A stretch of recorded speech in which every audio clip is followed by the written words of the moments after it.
Hi, it's Chegos Benedict, and today we're going to look at the communication as it is commonly used.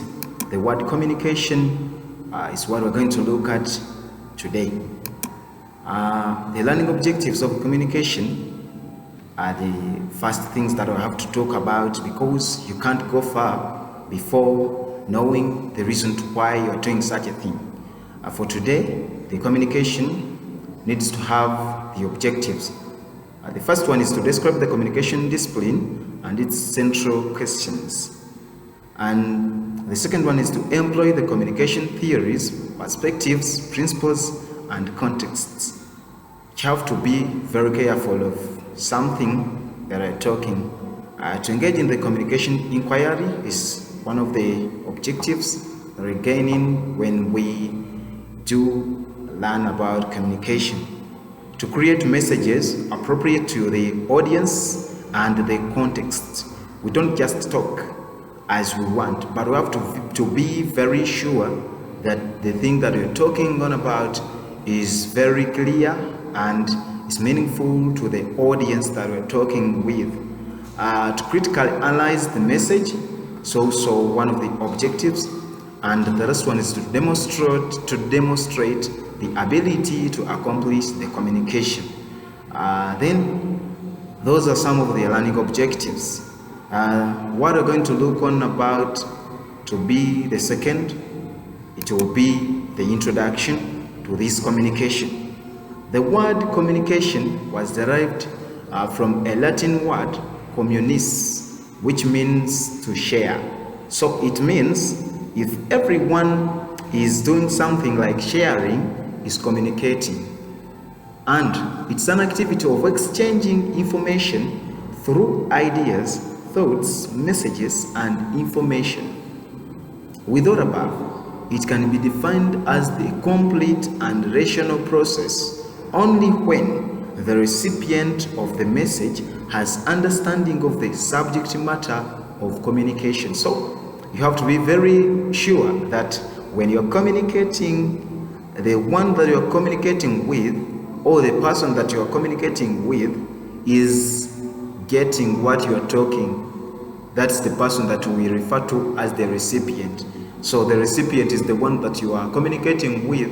So has to be very surely that he got the information or she got the information, and then also you'll be very sure that you have communicated. And if you are communicating when someone is not sending you back the information that I have understood, the one that you are sending to the information, so it means you have not communicated. And then another thing that we're going to look at will be the communication types. The communication types, those are the ways that we communicate through. And it means that if you are communicating, it does not mean that you communicate in the rigid way. It means someone can communicate in different ways, and these are the types. First of all, we have the non-verbal communication. And the non-verbal communication covering the body language, the gestures, how we dress or act, where we stand, or even our scent. It means that this communication type, if you are sitting or covering or you are doing anything, like maybe I can do like this, it means that I have communicated. And if someone knows that this means this, then he will come. This has advantages that it does not sound. I don't sound for the people that I am neighboring to. It's just simple. It's one of the easiest languages that even the younger person or someone who can't even talk can use this language. That's the non-verbal communication. And the second one could be the written communication. This includes the letters, emails, social media, books, magazines, and the internet. This is commonly used nowadays. It's common, most especially in the youth and the educated environment. Another one will be the visual communication. This includes the use of maps, logos, and other visual actions, or with an aim of passing information. The visual it can be observable. It means that someone can observe something from somewhere and then get it. That's also communicating.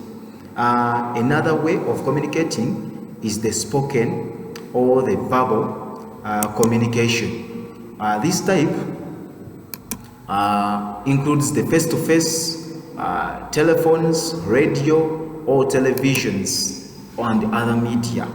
This is most especially could be used as per now, we're using the spoken or the verbal communication. Those are the types of communication that we are dealing with, most especially in this way of life that we are in. Then after those types, we shall have the communication process, which begins with the sender. The sender is the actual person who processes the communication, and the communication is initiated in this person's hands. What to be the next is the message, and the message is something that this sender is sending and must be a suggestion or an audio or anything in the form of a message. Then after getting that message, we have encoding. Then encoding, this encoding process could be the revising of the message that is to be sent. Then another thing will be the medium that is to be used. Like as per now, I'm using a laptop. This is the medium that I'm using. The last one is the last but one is the recipient, and this is the person who receives the message. After this person receives the message,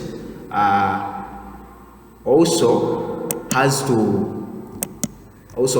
do the process that is the process that is done is decoding, and after receiving this message is decoded, and after decoding this message you have to send the feedback. This feedback's importance is that the person who sent you the message knows that you received the message and you decoded the message. So those are the ways that we use in communication, and that is the process that we do communicate. The ways that we shall use in the